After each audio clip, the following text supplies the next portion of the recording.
and welcome to Off the Puck Hockey with your host, Tyler Fines. We are recording episode 12 on Spotify, but more importantly, we are recording our first ever pilot on Barn Burner Network. You can check us out on barnburnernetwork.com. You can check us out on Facebook. Download the app on Barn Burner on your iPhone or Android. And we are also live on Zingo TV. So check it out. It's going to be a great show. Today, we've got our guest today is assistant coach of the Columbus Blue Jackets, Mr. Brad Shaw. Brad played 3 years with the Ottawa 67s, accumulating 232 points in 199 games. Drafted in 1982 in round 5 by Detroit, but ultimately played his first game with the Hartford Whalers. Went on to play 377 NHL games and is now coach for over 20 years. From Cambridge, Ontario, we welcome Coach Brad Shaw. Thanks for coming on. Thanks, Tyler. It's my pleasure to be here. Yeah, not a bad intro. A little rusty. We're working on it, but it is live, so I just wanted to make sure it was perfect.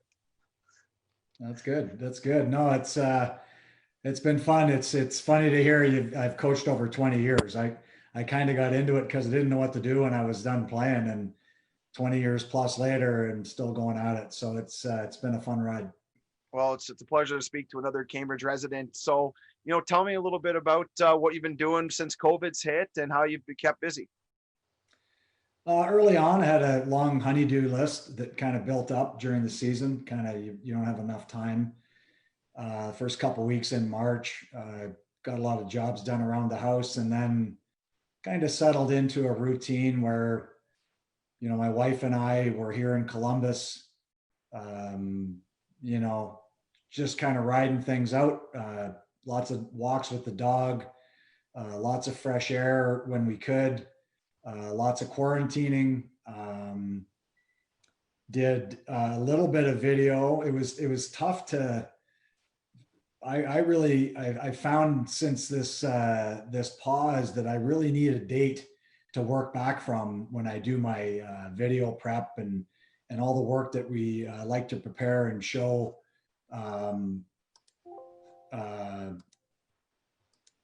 our players. So it's that's sort of once the dates started coming in for camp and then the return to play, it's kind of gets you back on track. And so the last month has been skating some of the guys who came back to Columbus.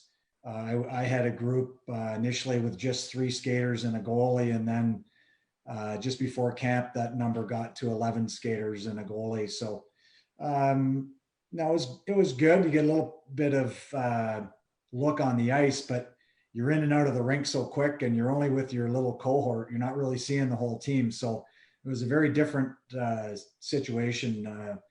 In the second stage, it's now that camp started. It feels a little bit more like a training camp, although much shorter and with much bigger games looming right at the end of it. Yeah, everything's going to be important now, with all the little details getting worked out. But before we get into all of that, I want to talk a little bit about yourself and your playing career, and obviously playing 3 years in Ottawa and then ultimately getting drafted to Detroit. Tell us a little bit about how you got the love of the game, living in Cambridge, Tri-City area, and, playing for Ottawa. Well, I was number 4. Bobby Orr was my favorite player growing up. And, I think he probably changed the game as much as any player ever, no matter the generation. So a real icon. I tried to be on the offensive side of the game as a defenseman, certainly not to his level, but, tried to provide that. Had the opportunity to play on some real good teams as a young kid. We on the midget team, we ended up going to Czechoslovakia. It was still a communist country back then in 1980, and had a chance to play some international games, which really gave you an idea of how universal the game is, and really made me think that I wanted to try and maybe make a career out of it. Wasn't quite sure I was good enough until probably I made the 67s team. I was a 9th round pick to that team, and I wasn't quite sure what to expect. I was still trying to work out, should I go to college or should I play junior? I was a pretty good student. I was 159 pounds when I went to training camp, so I wasn't the biggest guy. There's lots of defensemen that are probably that size now, but back in the 80s, early 80s, that was pretty small for a defenseman. So things worked out. Yeah, great opportunity to work for and play for Brian Kilray for 3 years, and learned a lot about the game and learned a lot about life with Brian. He was probably in the perfect spot for his what he's good at the coaching side, as far as shaping young men into and allowing them to mature, and at the same time knowing how to coach and get the most out of them on the ice as well, so that you can win as many games as possible. So, we were good right off the hop. We had 11 rookies my first year and went right to the league finals. So we knew we had some pieces there. We had a bit of a disappointment my second year, and then the third year made it all the way to the Memorial Cup, which is in my hometown of Kitchener, where I spent most of my time growing up. So that was pretty special. I stayed with my mom and dad through the week. I didn't stay in the team hotel. It was cooked meals. Yeah, it was. I was eating my mom's food. It was awesome. How many guys asked you to come over to eat? Memorial Auditorium, holding Memorial Cup as the captain of the team was, those are moments that you never forget. I had a bum shoulder, so I couldn't really raise my right shoulder very high. So if you ever see a picture, the trophy's it's pretty cockeyed. But that week was special. Being fortunate enough to win it and share that with my teammates was just a fantastic sort of way to end a junior career. And then went on to play 15 years pro. I would have liked to play more than those 377 NHL games. Just couldn't quite get my game good enough, and consistent enough to really get out of that third pair, or probably a seventh defenseman on good teams. So it was to be able to play 15 years was I look back at it as I'm proud of that accomplishment. I just would have liked to have played more NHL games. And I think, what I've learned since then, there's probably ways I could have done it, probably better conditioning, probably a little bit better discipline in certain areas of how I prepared. Certainly believing in myself more. I was pretty hard on myself mentally, probably still am, more than some other guys, but I've gotten way better at it. I've allowed myself to, make mistakes and, recognize that I don't have to dwell on them, and just move forward, take your lesson and move on. And I think once I got into coaching and I saw how easily the great players do that, probably, that light bulb goes off and it's like, man, that would have helped me a lot, especially in the first 2-3 years when you're trying to figure the pro game out. I was way too hard on myself, and I think that can get in your way. I know it can get in your way. I know it got in my way.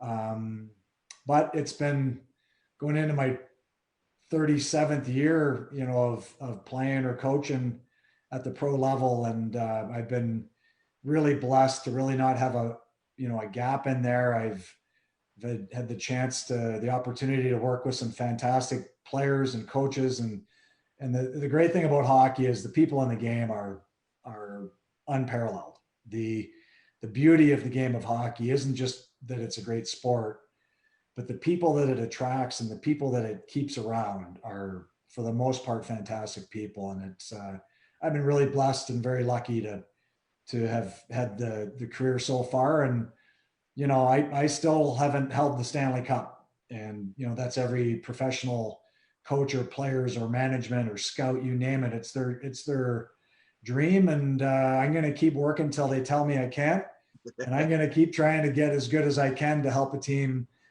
be good enough and lucky enough to raise that Stanley Cup. So it's been a fantastic ride so far.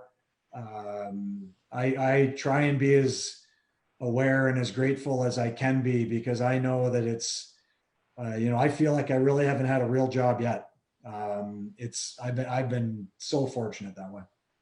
Yeah, I was on the ice with a group of junior B boys, a couple guys, a couple AAA kids from the Cambridge area this morning, and I'll tell you, just their passion, their training, just trying to get better. And I wanted to ask you about your training and what you've seen now. Back in the '80s when you were training and trying to become a better player, like what skills were you working on back then? And now you look at 2021, or sorry, 2020, and just the difference in skills training. Talk a bit about just what you've seen in your evolution. Well, the one-on-one skill development is off the charts as far as how good it is compared to the early to mid 80s when I was trying to become an NHL hockey player. You would basically play shinny. The personal coach was basically non-existent. The ability to work on skills, the sport specific training, conditioning was basically non-existent at the time as well. If you went to the gym, it was general training. Excuse me. It was, you trained the same as the guy that was working out for football, as was working out for whatever. And one of the biggest movements in professional sports and amateur sports for that matter is sport specific training, and how exact and what a great job they can do at identifying what the sport requires to become elite, and then taking players down paths that get them there. And we get players, I kind of miss the,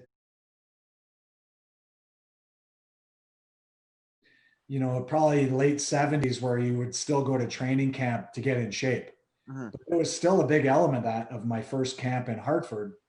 I was traded during that Memorial Cup in Kitchener from Detroit to Hartford. So I went to one Detroit camp, and then I went to the Hartford camp.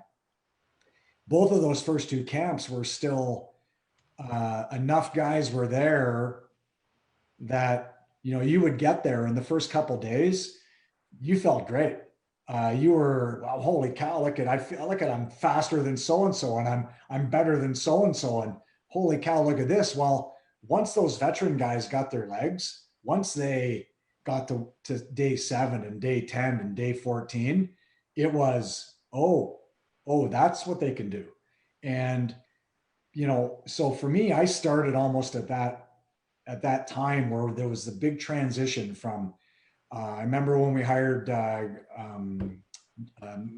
McKenney, Jim, it wasn't Jim McKenney. He was just actually in Buffalo for a long time. He came in to Hartford and he was our strength coach, which was cutting edge at the time. He Mhm. had a football background though. So he was learning the sport at the time to better train us, to get us to where we wanted to be physically and on a conditioning level. So he was learning the game at the same time, shaping programs for guys. And it was just then there where it was basically the generic program for the team. Well, now you get the Tyler Fines program. You get a program online. Here you go. This is custom made for you, which is different than every other guy that's coming to training camp. And some of the differences aren't very big. Some of them are astronomical. Goalies train different than the forwards or defensemen, but Seth Jones has a totally different program for us than Zach Werenski does, than Ryan Murray does, than you name it. You go down the line, it's become so personalized in the preparation and the training that there's really, if you're disciplined and you stick with it's amazing the condition these guys come into camp, their ability to withstand injuries, and the quickness they get back. I think it's really made the game incredibly fast. It's helped with the speed of the game, but that skill level, that skill development that you're talking about as well, has become part of the routine. If you don't do it now, you're way behind. And you watch kids come in at 18 years old that are doing stuff with the puck that is borderline amazing, and it's a result of so much time with the one-on-one coaching or small group coaching, the acknowledgement that skill is what separates you from the average player, can give you that leg up, can keep you ahead of that curve. keep you on that A team and on that sort of that elite path. It's quite a business now. It's if you're not doing it, if you're not in that stream, if you're not training at that elite level, and if you're not working at skills at that elite level, it's going to be really tough going forward to get to a point with your game to feel like you can go into a training camp at the NHL level and garner a spot on a team. And that's a huge change, not just in the last 15 years, but certainly in the last 35 since I've been around the pro game. It's amazing. And yeah, I think I'm on the Phil Kessel personal diet here, to be honest with you. So maybe, you know what, if you can have your guys send me over one and I'll get right on that. And, maybe I'll be at training camp by next year. I still think I can do it, but I just need the right push, the right direction. And you know what, hey, it might happen. You never know. I can still snap the biscuit around like the best of them. Okay. But you know what, like I said, now we're coming into some pretty unique times. And you talked about skill and things like that. Now you're back into training camp. Who has impressed you, from the month of March when you stopped, who has really impressed you in their development over these last few months? Who showed up in really good shape? And more importantly, who looked like they might have developed another tool? Well, early on, the first couple of days, Riley Nash, everything he shot went in the net. And he's not really known for scoring goals. Like my junior C playoff career. Yeah, I get it. You remember? Yeah. Oh yeah, so absolutely. He was a pleasant surprise, and we told him he should be bubble wrapping his sticks and put them in some special place because there's no way that you can stay as hot as you are right now. But the one thing that's really sort of shown up for me is how guys have come back from injuries. So Alexandre Texier missed the last 40 games. Jones missed the last stretch of games. Bjorkstrand had a lower body injury, missed the last stretch. Cam Atkinson was trying to play on an injury. So what you remember these guys doing on the ice or missing out of the lineup, to watch them come back, and Cam Atkinson has his quickness back, which is a big part of his game. Huge. Jonesy's covering the ice like he did 4 or 5 months ago, and he was, between him and Bjorkstrand, by mid-April or late April, they were on the ice. They were rehabbing lower body injuries, so they were allowed to skate. So Jonesy's really skated for 3 months. So is Bjorkstrand. And, for us to do anything or go anywhere in these playoffs, Bjorkstrand's a key part of our scoring, key part of our offense. So the fact that he's had the ability to sort of touch pucks and touch the ice as often as he has been a real blessing. Texier is a kind of bull in the china shop, kind of a poor man's Boone Jenner. Boone Jenner's kind of like Bam Bam from the old Flintstones commercials or cartoons, yeah. Just people run into him and fall over, and he's got an incredible nose for the puck. He's impossible to play against one-on-one. And Texier is along those same lines. So when he was hurt and he couldn't do that, it was really disappointing to watch because you could see how frustrated he was getting. Well, now through the first few days of camp and the scrimmages that we've had, Texier looks stronger than I've ever seen him on the puck, battling on the puck, doing everything that we're going to need him to do, not just for the next couple of weeks and couple months, but, hopefully for the next few years as well. So, we got some big pieces that missed a considerable amount of time, and to have them all on the ice at the same time is fun. We're still not a huge goal scoring team, I wouldn't say, as far as weaponry. We don't have if you look at our first opponent in Toronto, we don't have the Matthews. We probably don't have the Tavares. We don't have a Mitch Marner type player. We have a team mindset, and we have a sort of a different recipe that has success for us than maybe a Toronto does. But I know our players are very comfortable with that recipe, and it's just nice to have some of your key pieces that look a lot healthier than the last time you saw them. And that's a real nice sign going forward. And I'm sure every team that, was going through it, Colorado had a ton of injuries. I'm sure they're really liking what they see, putting Mikko Rantanen back on the first line. I mean, that's a weapon and a half. So, we've added guys that, complete our team. You know, we don't maybe have some of the offensive superstars that other teams are sort of trotting out there, but the guys that we're getting back still mean a lot to us. And to feel like we're a little closer to a complete team is a nice feeling as a coach. I know Torts has expressed that amongst the coaches when we talk every day. And, you know, we're excited. It's like you said, it's very unknown territory. We're going to try play very intense games in front of nobody. And the intensity and the energy that the fans provide is one of the most fun things about the playoffs. It's a hoot. It's you come to Columbus, our fans don't sit down. They don't sit down for the whole Really? game. Yeah, there's a lot of OSU kind of football mentality there, where you're just when we beat Tampa there 4 straight last year, games 3 and 4, there was lots of people that never sat for the 2.5, 3 hour contest. So that buzz and that energy, you know, spurs you on, gives you some juice. You know, you score a goal, a huge goal, and all you're hearing is your buddies clapping and cheering on the bench. It's going to be a different atmosphere. And, you know, the more we can scrimmage and get used to that sort of dead air, I think the more we can approach these games with a little more familiarity, I guess. And, you know, and there won't be as many surprises, at least, hopefully. So I want to touch on that because that's a really interesting point. Obviously, discussing the players, one of your roles as an assistant typically is, you know, have good communication with your players, hear their thoughts, and, you know, kind of relay back. And then, you know, if it's a little bit more above, you got to go to and talk to, they said, Torts. So, you know, what are the players thinking about this? What's their opinion so far on the whole playoff format, and more importantly, playing in front of no one?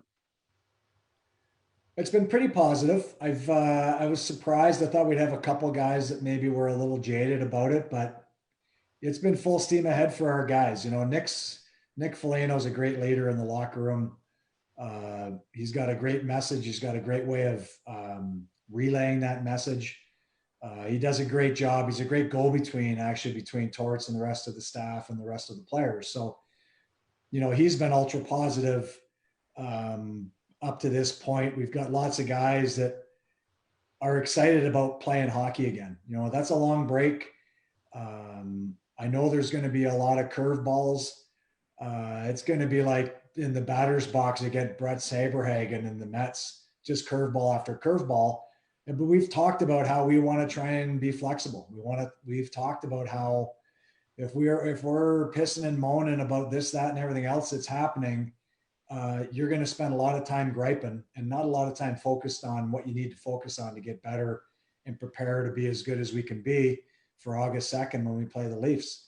One of the good things is we play Boston in our exhibition game. So Mr. Marchand won't allow guys to sleep. And I don't think he's ever played a non-intense hockey shift. So I think he'll wake a few guys up right away. And I think there's no better team to play than one that has Brad Marchand on it to get you ready for that playoff atmosphere. But it's a really weird preparation scenario where you've lost that ramping up time, where you have your 3 weeks of camp, you have your 6 or 7 or 8 preseason games, you have a week between that last preseason and the first game, and there's lots of meetings, and you've done all your video and you've done all the preparation that goes into that. Well, everything's sort of now squeezed into less time, and the importance of the games is off the charts. So you can be bad in October and still have a pretty good season. In a best of 5 series, it starts and ends so quickly. You need 4 or 5 great days. The week we had against Tampa last year was one of the more fun weeks I've ever had in hockey. Yeah. Not for the Lightning, though. No, not fun for them. But for us to stand the hockey world upside down and kind of turn it on its head was fantastic. And when you're in the middle of it and you see it all happening, you kind of recognize how special it is. But now looking back at it, people talk about it, from how big of that upset was. You start to recognize what a fantastic job the players did on the ice, buying into what we were selling, and then executing that game plan. And you have to get bounces, you have to get big saves. It's 3-0 in game one to start the second period. We're killing a penalty, and we do some pretty poor penalty killing. And Bobrovsky makes a save on, I believe it was Stamkos, point blank. Mm-hmm. So instead of going 4-0, it stays 3-0. Nick gets a big goal to make it 3-1 after two, and we score three enormous goals in the third, and all of a sudden we're up 1-0. And you think that there's possibly a chance in a series where nobody gave us a chance. And it was hard for us even to really believe and to keep that belief in your team and your teammates, and the fact that we had lots of good players and we needed to do it as a team, maybe more than Tampa with all the firepower they had.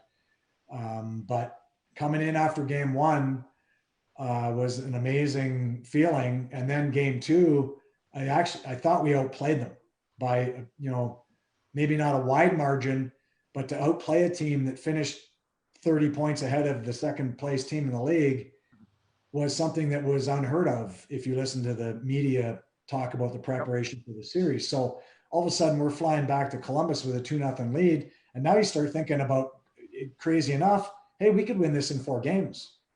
And it was like, if we win a game, that was going to be a surprise for probably 80 or 85% of the prognosticators. And then all of a sudden you're in the driver's seat, and you're just hoping that the guys can sort of keep their wits about them, stay humble and stay hungry, and realize that, 2-0's a lot different than 2-1. 3-0's a lot different than 2-1. We had to go out and then go play our game again. And it was a real fun week. And that's what this first week's going to feel like, for the teams that can get to their A game and can play and have success and get the right things done on the ice. It should be a fantastic week for hockey fans everywhere. I think you'll see some unpredictable stuff, maybe more predictable stuff at times than what you might expect. But to go from zero hockey to 3-4 games a day for a hockey fan is like, it's like heaven. So I'm excited about it. I know the people that love to watch it are excited about it. I know our players are excited, and that's, we're just hoping we can all stay healthy and smart enough about this virus, and, stay healthy enough that we can get to the hub cities, we can get the games played, and we can have a team that's earned it and went through the grind to be skating around, hoisting that Stanley Cup, and recognize, even with the pause, they've earned every piece of that silver trophy that they're trotting around. Yeah, I agree. I actually think it's going to be even tougher to win it, right? As I don't want to see an asterisk on the on the Stanley Cup winners of all time. There's no asterisks. I truly believe that this may be the toughest Stanley Cup to win. You already played 60 games. I mean, yeah, you missed a few other ones. There might have been some battles here and there, but I truly believe that this is going to be the testament to the most prepared team.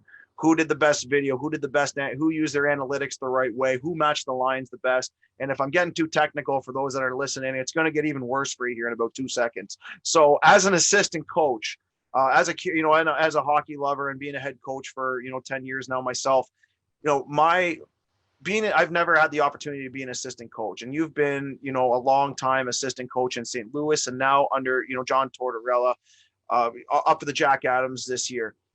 What has he taught you as a head coach? I'm going to ask you a little bit of a 2-part. What has he taught you as a head coach? And what are kind of your roles and responsibilities that you bring as an assistant coach to the team?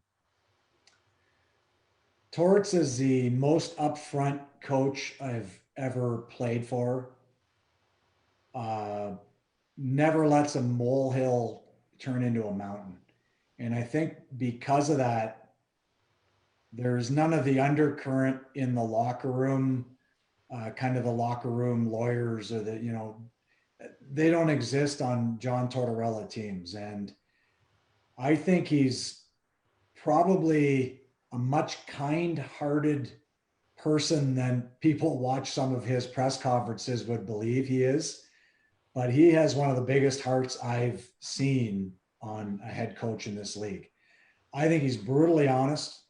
He'll come in and sit on my desk and tell me the job I did the night before or the day before wasn't good enough. and he has high standards for not just his players, but his assistants. Between myself and Brad Larson and Paul McLean and Kenny McCudden and Jared Bowl, who do our skill work, and Dan Singleton, who does our video work, Manny Legacy works with our goalies, we feel like we should have high expectations for our coaching staff. We feel like we have lots of good pieces there. And that honesty that he coaches with, once you get used to it, is awesome. There is no hidden agenda. There is no gray area. And so that part of sort of getting caught in between and not knowing doesn't exist. He's a great communicator. He's a very upfront communicator. He will tell you exactly how he's feeling. And I think his ability to take a team from where we were with all the injuries, and don't forget, we also lost arguably our two best players in Panarin and Bobrovsky in the offseason. And so we had that hanging over our heads the whole previous year. We make the decision to make a run for it, get Duchesne in there, we get Ryan Dzingel. We make a run, and to win that playoff series last year against Tampa might not seem like much now, but for an organization who hadn't won a playoff series, it was a huge step in the right direction. Did we get the bounces against Boston? No. Could we have won that series with a couple more? Absolutely. I think it was a real close series. For us, we felt like a couple games we lost, we actually outplayed them. So we did a lot of good things. We made a lot of good moves, but to win that first playoff series as a franchise was a huge step. Now, where we're going now is, with Torts is how do you get to that next level? How do you expect then to be a winner every night? And we were kind of heading in that direction, and then the injury bug hit, and we had to reverse course. Mm-hmm. We had to basically find a way to win, and that kind of became our slogan. Hey, let's find a way. Let's find a way, guys. We're missing this much of our salary. We're missing this many key players. What doesn't matter, because the next man up, the guy that's getting the opportunity, we have total faith in these guys. We're not asking these guys to step out of what they're good at. We're asking to play a real sound team defensive game and make it a tough 60 minutes. Try not to give the team anything easy, and give ourselves to stay in games long enough to find ways to create wins. And I thought we did a fantastic job. I think Torts, there's always 5 or 6 coaches every year that you could probably put in the Jack Adams voting. So there's probably 1 or 2 that, you could certainly make a good case for that aren't in the voting or aren't in the final 3. But the 3 guys that are there did fantastic jobs. Bruce Cassidy, who I played junior with in Ottawa there, and was a fantastic junior hockey player.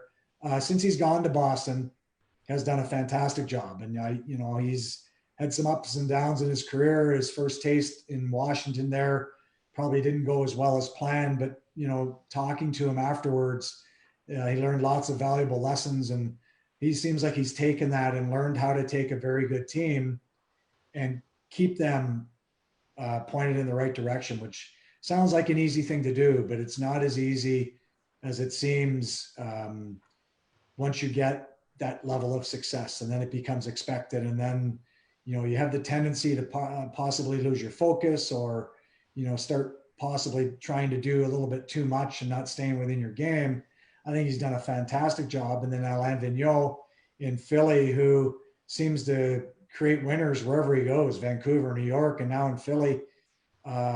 He took a good team and he's made some tweaks there, and all of a sudden they're a great team, and they're a real tough team to play against, tough team to beat. So I think the 3 guys have done a great job of steering their teams. We had a different challenge probably than the other 2 guys, but Torts navigated some pretty stormy water for quite a long time, and he deserves everything that's thrown at him as far as accolades. I love him as a person, and I really enjoy working for him. I've really, there's a simplicity to what he does. I think he understands who he is, and I think he understands how he can best drive a team. And when he's on his game, and he certainly was this year, I can really help change the fortunes of a team. And I think he's a big reason why we were right at the cusp of making the playoffs, and now we're in this playing round, and we're going to try and do the best we can there against Toronto. So we're going to talk about the Leafs in a second, but I really want to talk about your relationship with Torts. Obviously coming from St. Louis to Columbus, how did you get the opportunity to be a part of his coaching staff? What was the meeting like? Was it loose and more? Do you have any great, any good memories about your relationship with John you can share with everybody? Well, I met him. I flew out to New York. He's since sold it, but he had a place, and he picked me up. Big animal lover, right? Sorry to interrupt. Big animal lover, right? Huge dog rescue, and now he's got rescue horses. He's got about 6 acres in a town called Sunbury, which is north of Columbus, northeast maybe of Columbus. So he's got some acreage. He has a barn. He has 2 rescue horses. Actually, he has 3 now. 5 rescue dogs. Continually funding and sponsoring spay and neuter clinics, and you name it. He's got his finger on the pulse of the sort of the animal rescue community wherever he's been. And so that's back in New York as well, and certainly in Columbus now in his 5 years that he's been here. Just a real kind-hearted guy. And I he is so genuine. My wife and I, once we had decided to come here, we met him and took us out for dinner, and we were walking down a main street in Columbus, and he sees a homeless person with a dog. Well, he walks over and gives her some money. I'm not sure, probably $100. Says, "Hey, go get yourself a room, get a roof over your head, get the dog out of the elements if you can." We go in the restaurant. He orders a lasagna for the young lady and asks the waiter, "Hey, could you put a bag full of kitchen scraps together? She has a dog." And the waiter comes back and says, "Well, we can get you lasagna, but it's against the rules to hand out kitchen scraps, unfortunately." So he got some bread and all different stuff, but that's how he is. Like he doesn't go by a person on the street without handing them some money. He is to a fault, as kind-hearted a person as you'll see. And he probably won't like me saying that about him. It's kind of contrary to what his persona is, but to the average person on the street, he's as generous a person as I've ever met in the game. And that's been a great lesson for me to give, and to not give with just financially, but with time and with thought, and how do you help these people? And he's constantly on the forefront of that. So that's a big part of his life. It's a big part of who he is. And it's a good indicator just of what a big heart he has, and what a great person he is. So when he goes off on a tangent or says stuff like the other day with the microphones, which arguably is the best, is the audio clip of the decade. When he walks in the door and he's behind closed doors, like, you got to give it to him. You can't just let him slide on stuff like that. Please tell me. There's the rare opportunity where you can give it to him, and he's pretty good. Like he doesn't take it either, so he'll give it right back. But it's fun. Like we were in Boston for the playoffs last year. We're walking to the rink. It's in the morning. Guy stops his van. It's like Gino's Plumbing or something on the side. He hops out. "Hey, Torts, can I get a picture?" And Torts goes, "Yeah, but none of those effing selfies." He hates selfies. Okay. So if you're going to get a picture, somebody else has to take the picture. You can't be back there with the camera, right, with your arm around Torts. It doesn't work. Something about it he hates. So this guy jumps out. I forget who took the picture for him, but we joke all the time that he's the man of the people. Brad Larson gave him that nickname because it's amazing how polarizing he is. We'll be walking down the street, and there'll be a guy, a little bit down on his luck, and he'll see Torts and double take. "Hey, you're that NHL hockey coach. He won't know his name. It's just great. Like, he is so fun, and he hates any recognition. You know, he's not the guy that, he's not the type of personality that's looking to take all that in. He's like, yeah, he's okay. Yeah. He's almost like he's embarrassed by it, but he's not such a polarizing guy. You know, people tend to really like him or really maybe not like him. So, you know, but it's been great. I've got I've worked with some great coaches. I got to work with Ken Hitchcock. I got to work with Ralph Kruger at the World Cup with Team Europe, which in itself was a fantastic experience. Paul Maurice was also on that staff. Andy Murray, Brian Kilray as a player, lots of guys. Larry Plow, who coached me in the minors, fantastic human being, and just a real, not your typical coach, not a screamer, was very cerebral on how he approached the game. And I kind of appreciated that, because when you start thinking, how would you coach? How would you be? What's your personality behind the bench or in the locker room or during some sort of confrontation? That's kind of my MO. I'm not a Torts. I don't have his intensity. It's not my strength. There's other things that I do well. And I really think you have to coach to your strength. I remember talking to Brian Kilray. I said, Brian, I'm finished playing. I'm starting to coach this year. What's your advice? He says, be yourself. Don't try to be some other coach. Don't try to have some other personality. Players will see through it in a heartbeat, and you won't enjoy it.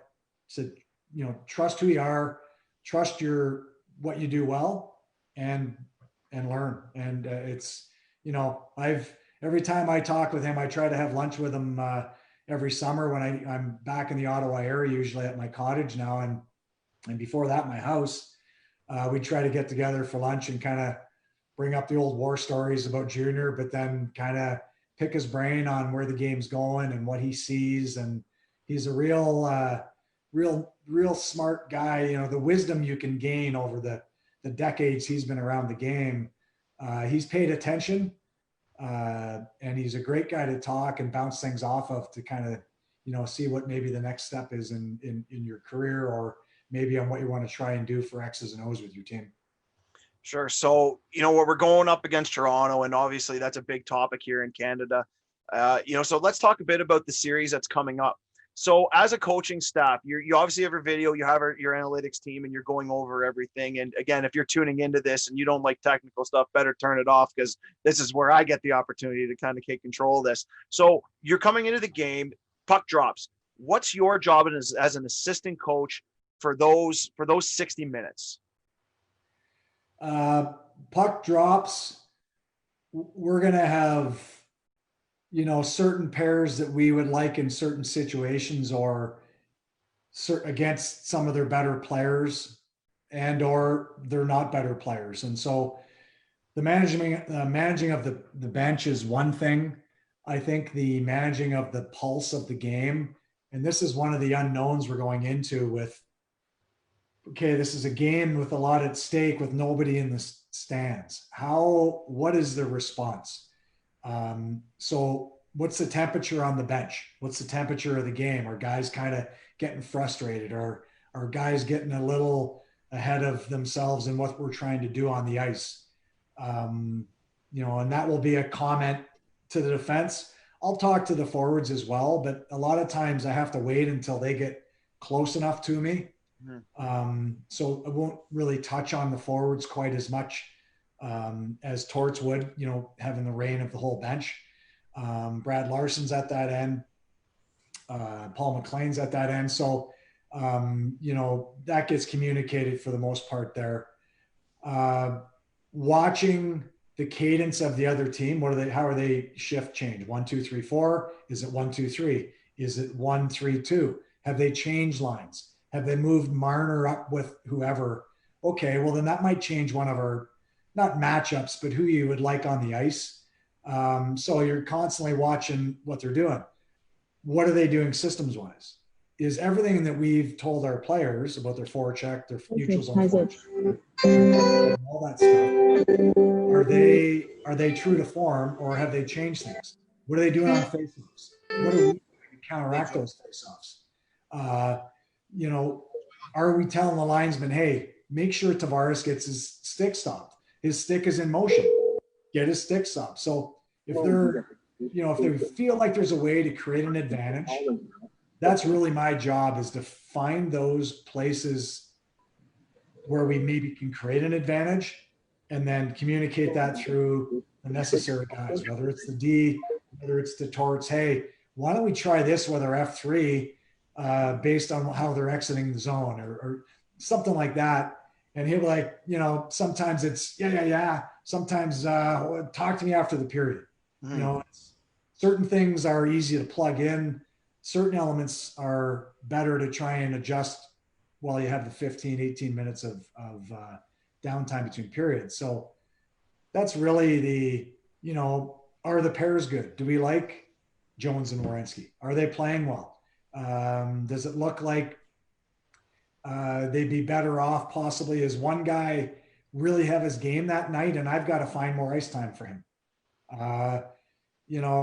The awarding of ice time is you're trying to make it by merit. You're trying to get guys to earn it, but some guys have a little bit bigger bank account. Certain guys. Yeah, I'd say. I don't remember in St. Louis more than maybe 3 times in 9 years with Alex Pietrangelo saying, "Hey, Petro, you got to get going, or I can't use you." I remember saying it, but in 9 years to say that 2 or 3 times is incredible. Like he's an anomaly as far as how little you have to sort of give him as far as preparation, as far as correction, as far as reinforcement. We started watching video at one point, and he's like, I don't really need the video. I can really picture the game. You just tell me what situation was. And so, okay, 8 minutes left in the first period. You remember the 2-on-1 that comes down and it's a lefty? And I think you overplay it and you don't slide. I like you to slide there. He goes, yeah. I was going to ask you on the bench when I came back. I forgot. Like he was an incredible guy to work with as far as how in tune to the game and how much he had already taken out of the game once it was done. He's an exceptional young man. Well, not a young man anymore, but yeah. He's an exceptional guy. One of the most fun guys I worked with in the game, just because he would surprise you almost every day with what he remembered from the game. Nice. And a lot of guys are wild. Yeah, it's a wild, like Stamkos and those guys. It's wild. And that was never my strength, bro. I can't remember anything I've ever done in hockey. I don't think that's concussion related, but it doesn't, again, there's nothing you can do about it. We are who we are. So we're about to run out of time here in a little bit. So I want to just quickly ask you a couple things. Quick 30-second answer.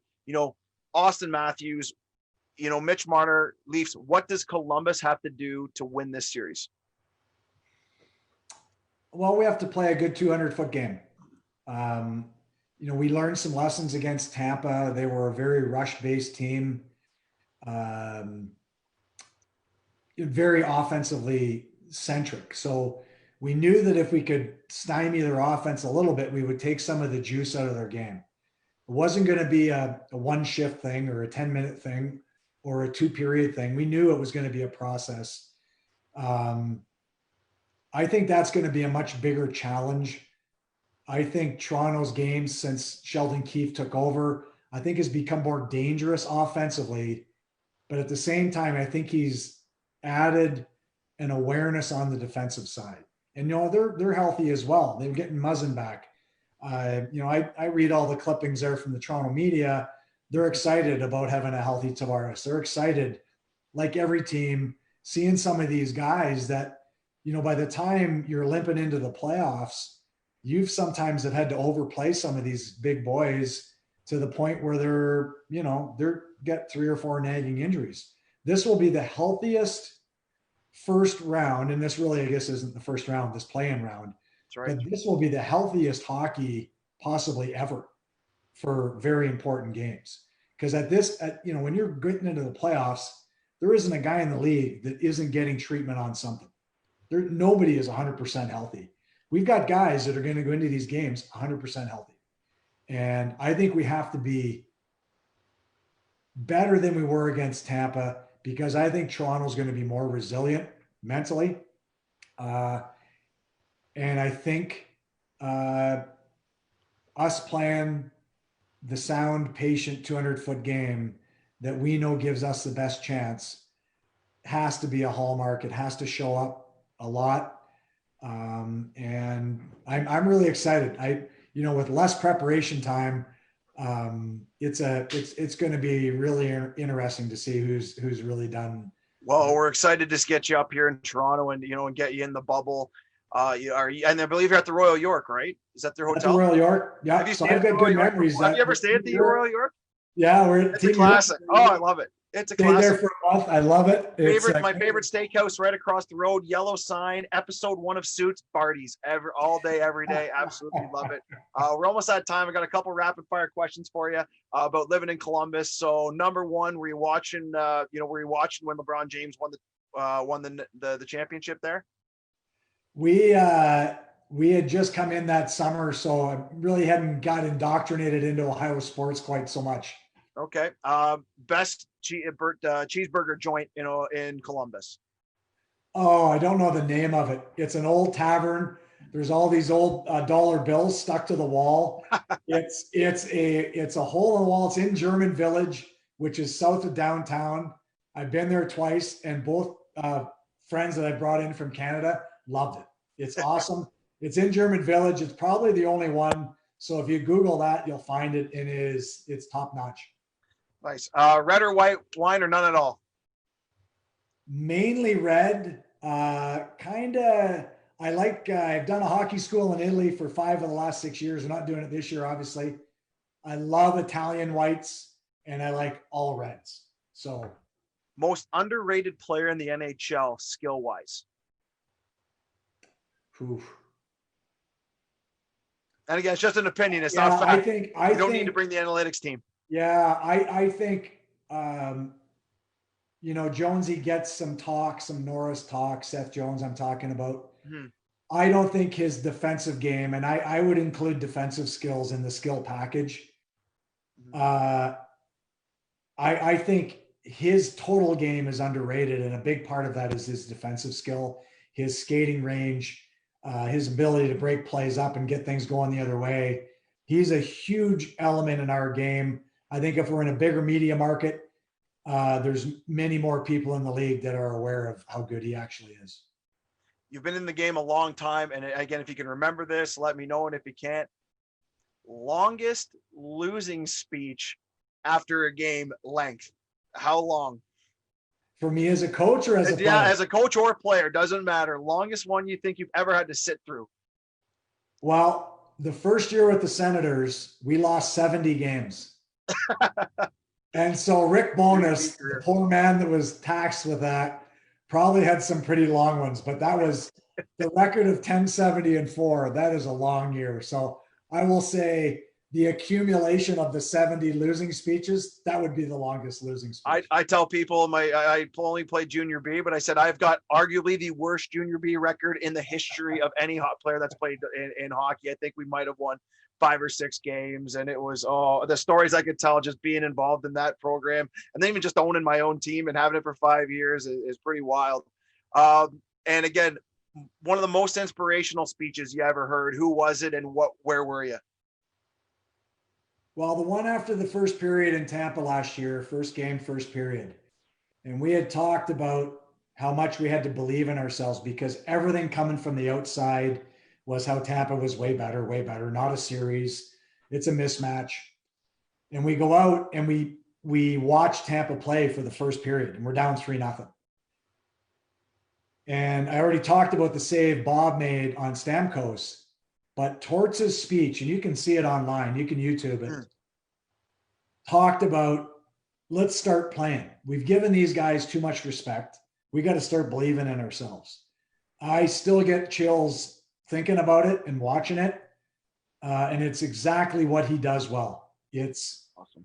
It's pointing guys in the right direction and making them do it as a group and giving them enough belief that if they do it well enough, long enough, you create a chance to win the game. And that would be it for me. I couldn't think of a better way to end the interview. And once again, thank you very much for coming on Off the Puck Hockey. Once again, this is our first pilot episode on the Barn Burner Network, live on Zingo TV. Episode 12 is going to be up on Spotify and iTunes. Our guest is Brad Shaw, assistant coach of the Columbus Blue Jackets. And I can tell you, just being a coach and now podcaster, I guess if I can call myself that, this has been a real special treat for me. And I really hope to have you on again.